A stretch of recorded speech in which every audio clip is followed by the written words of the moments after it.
Naisip mo na ba na ang mga paborito mong dalatang pagkain sa bahay ay maaring tahimik na nakakaapekto sa iyang kalusugan? Ligtas pa ba talaga ang lahat ng canned foods na madalas nating kinakain araw-araw? Sa Pilipinas, ang canned foods ay bahagi na ng pang-araw-araw na buhay mula sa agahan hanggang hapunan. Dahil sa affordability at convenience, madalas nating makita sa kusina ang mga produktong tulad ng sardinas, corned beef, tuna at luncheon meat. Ngunit kahit convenient, hindi ibig sabihin ay palaging healthy. Maraming canned foods ang may mataas na sodium, preservatives at unhealthy fats na maaring magdulot ng problema sa kalusugan tulad ng high blood pressure at sakit sa puso kapag sobra ang konsumo. Ayon sa health experts, ang sobrang processed food intake ay maaring magdulot ng long-term health risks, lalo na sa mga matatanda at may existing na sakit. Sa video na ito, tatalakayin natin ang 7 canned foods na dapat mong iwasan hanggat maaari at ang 2 canned foods na mas ligtas kainin kung pipiliin mo ng tama. Siguraduhing panoorin hanggang dulo dahil maaring isa sa mga kinakain mo araw-araw ay kasama sa listahang ito. Bago tayo magsimula, sabihin mo sa komento, anong canned food ang pinakapaborito mong kainin? Sa tingin mo ba ligtas ang pagpili mo? Ang bawat komento ay binabasa namin at upang makatulong sa ibang may karanasan. Okay, simulan na natin. Una, luncheon meat. Halimbawa, Spam at Argentina luncheon meat. Isa sa pinaka-popular na canned food sa Pilipinas ay ang luncheon meat tulad ng Spam at Argentina luncheon meat. Madalas itong kinakain sa almusal kasama ng itlog at kanin. Ngunit ayon sa nutrition experts, ito rin ay isa sa pinakadapat limitahan. Ang luncheon meat ay mataas sa sodium at saturated fat na kilalang risk factors para sa hypertension at heart disease. Ayon sa nutritional data, ang processed meat ay maaaring maglaman ng preservatives tulad ng nitrates na iniuugnay sa health risks kapag sobra ang intake. Bukod dito, maraming luncheon meat products ang heavily processed. Ibig sabihin ay may halong extenders, additives at artificial flavorings. Kung ikaw ay may high blood pressure o may edad na, ang madalas na pagkain nito ay maaaring magpalala ng kondisyon. Sa madaling salita, hindi ito bawal, pero dapat itong kainin paminsan-minsan lamang, hindi araw-araw. Pangalawa, corned beef na maraming extenders. Halimbawa, Argentina, CDO. Ang corned beef ay isa ring staple sa Filipino households, lalo na ang mga brand tulad ng Argentina corned beef at CDO corned beef. Madalas itong kasama sa almusal, ipiniprito kasama ng bawang, sibuyas at minsan ay may patatas pa. Ngunit sa likod ng sarap at convenience nito, may mga bagay na dapat nating mas maintindihan, lalo na pagdating sa kalusugan. Badamat masarap at madaling lutuin, maraming budget corned beef ang may halong extenders tulad ng soy protein, starches at iba pang fillers na nagpapababa sa tunay na quality ng karne. Ayon sa ilang pag-aaral sa food processing at nutrition, ang mga processed meat na may mataas na additives ay maaaring maglaman ng preservatives at sodium na lampas sa recommended daily intake kapag nasobrahan sa pagkain. Bukod dito, mataas din ito sa sodium at fat content, dalawang salik na konektado sa hypertension, weight gain at cardiovascular diseases kapag palaging bahagi ng dieta. Kung mapapansin mo ang ilang murang corned beef ay mas maraming sabaw kaysa laman, isang indikasyon na hindi puro karne ang laman nito, kundi mas maraming extenders. Para sa mas malusog na pagpili, mas mainam na basahin ang label. Piliin ang may mas mataas na meat content, mas mababang sodium, at mas kaunting artificial additives. Tandaan, hindi masama ang kumain ng corned beef paminsan-minsan. Ngunit ang pagiting pagkaluni sa binibili ay isang simpleng hakbang tungo sa mas maayos na kalusugan. Pangatlo, canned meatloaf at sausage, halimbawa, Swift o Holiday. Ang canned meatloaf at Vienna sausage tulad ng Swift meatloaf at Holiday sausagers ay paborito ng maraming bata at maging ng matatanda dahil sa malambot nitong texture at maalat-alat na lasa na swak sa panlasang Pinoy. Madalas itong madaling ihain, buksan lang ang lata at handa na, kaya patok sa mga abalang pamilya. Ngunit ayon sa iba't ibang pag-aaral sa nutrisyon, ang ganitong uri ng processed meat ay may napakataas na sodium, preservatives at artificial additives na maaaring makasama sa kalusugan kapag madalas kainin. Ipinapakita ng research na ang sobrang sodium intake ay konektado sa mataas na blood pressure na isang pangunahing risk factor sa sakit sa puso at stroke. Bukod dito, ang mga preservatives tulad ng nitrates ay iniuugnay sa mas mataas na panganib ng metabolic issues at pagtaas ng cholesterol levels.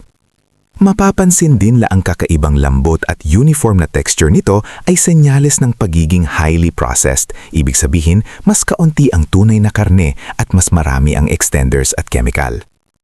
Kaya kahit masarap at convenient, mahalagang limitahan ang pagkain nito at mas piliin ang sariwa at mas natural na pagkain para sa mas ligtas at mas malusog na pamumuhay. Pang-atat, flavored canned tuna like tuna afritada at mechado. Ang tuna ay kilala bilang isa sa pinakamalusog na pagkaing gagat, mayaman sa protina at omega-3 fatty acids na mabuti para sa puso at utak. Pero hindi lahat ng uri ng tuna ay pareho ang benepisyo.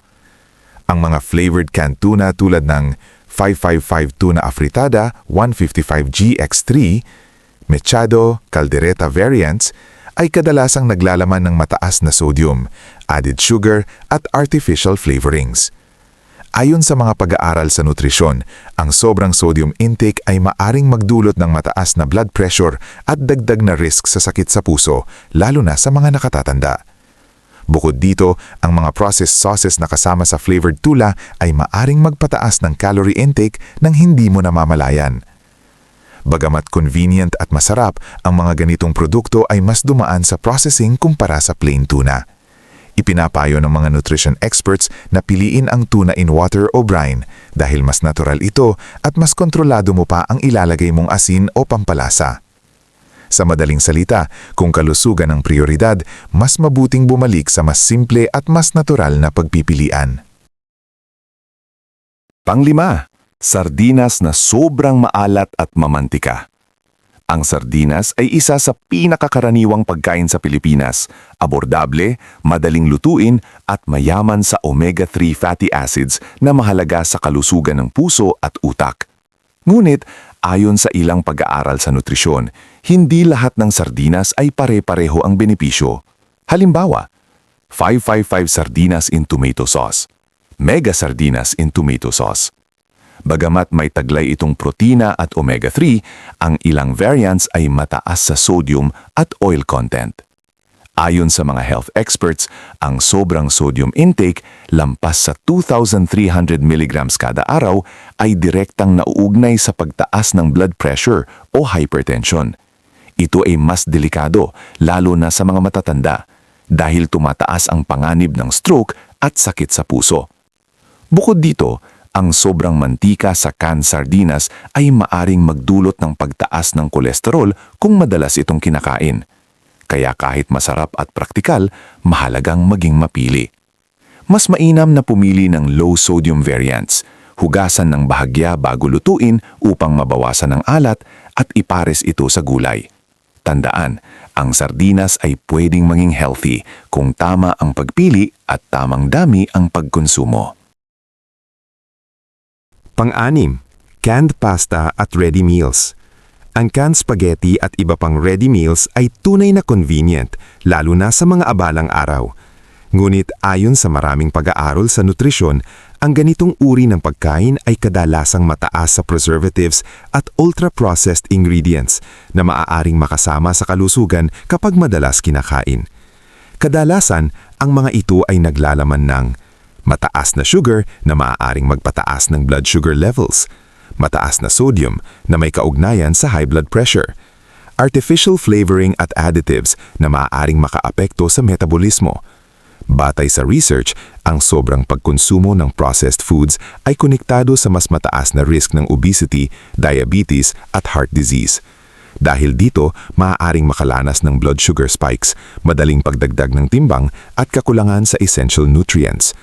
Mas mainam pa rin ang sariwa at lutong bahay na pagkain dahil mas kontrolado ang sangkap at mas nakakasiguro ka sa kalusugan ng iyong pamilya. Pang-pito, cheap generic canned goods, unknown brands. Ang pinakadelikado ay ang mga murang canned goods na walang kilalang brand, lalo na kung hindi malinaw ang pinagmulan at proseso ng paggawa. Ayon sa ilang consumer discussions at food safety studies, ang ganitong mga produkto ay mas mataas ang risk na magkaroon ng maling labeling, kontaminasyon o hindi sapat na quality control.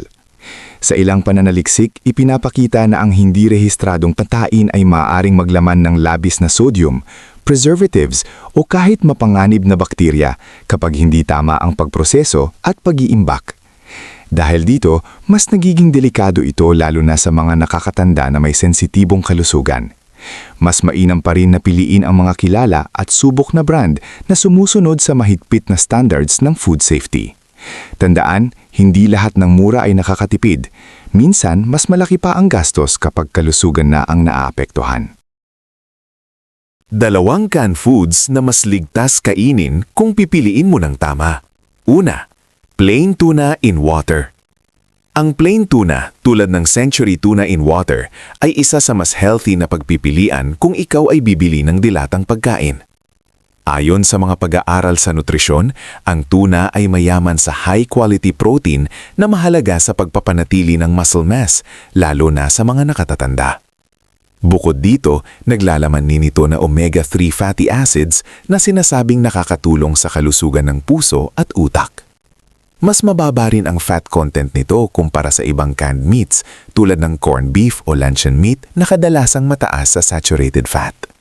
Mas mainam piliin ang tuna na nakapak sa tubig kesa sa oil dahil mas mababa ito sa calories at hindi nadadagdagan ang unhealthy fats. Gayunpaman, mahalagang basahin ang label. Pumili ng low-sodium variant upang maiwasan ang sobrang masin na maaaring magdulot ng alta presyon. Ayon sa health experts, ang sobrang sodium intake ay konektado sa mas mataas na risk ng heart disease at stroke. Para mas maging ligtas, iwasan din ang sobrang pagkonsumo ng tuna dahil maaari itong maglaman ng mercury, lalo na kung araw-araw kakainin. Inirerekomenda ng mga eksperto na limitahan ito sa ilang beses bawat linggo, lalo na para sa mga buntis at senior citizens. Sa tamang pagpili at tamang dami, ang plain tuna in water ay isang praktikal, abot-kaya at masustansyang pagkain para sa pamilyang Pilipino. Pangalawa, high-quality sardines, mas kaunting processing. Mas ligtas at mas inam sa kalusugan ang pagpili ng sardinas na may mas simpleng sangkap at mas kaunting processing. Ayon sa mga pag-aaral sa nutrition science, ang mga pagkaing hindi gaanong naproseso ay mas nakakatulong sa pagpapanatili ng tamang nutrisyon ng katawan, lalo na para sa mga nakatatanda. Kaya kapag bumibili ng sardinas, mahalagang basahin ang label at piliin ang mga may malinaw at maiikling listahan ng ingredients, hindi iyong puno ng artificial additives, preservatives at sobrang sodium.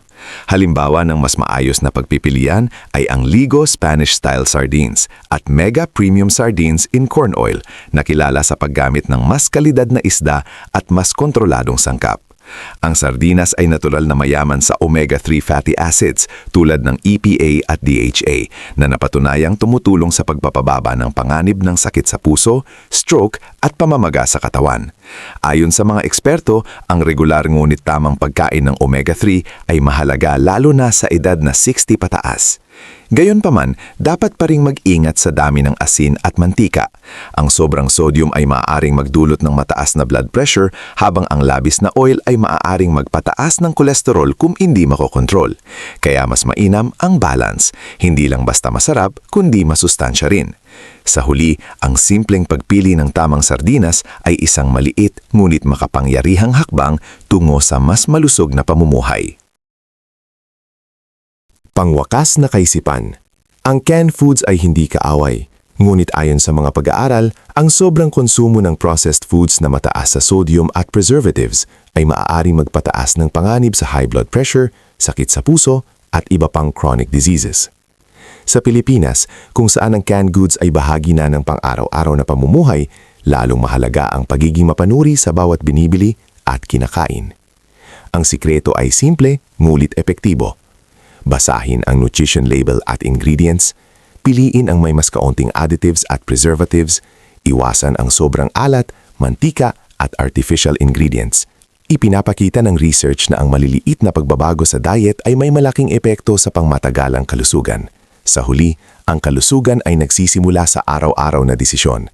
Tandaan, hindi lahat ng convenient ay ligtas, ngunit ang tamang kaalaman ay tunay na proteksyon para sa iyo at sa iyong pamilya.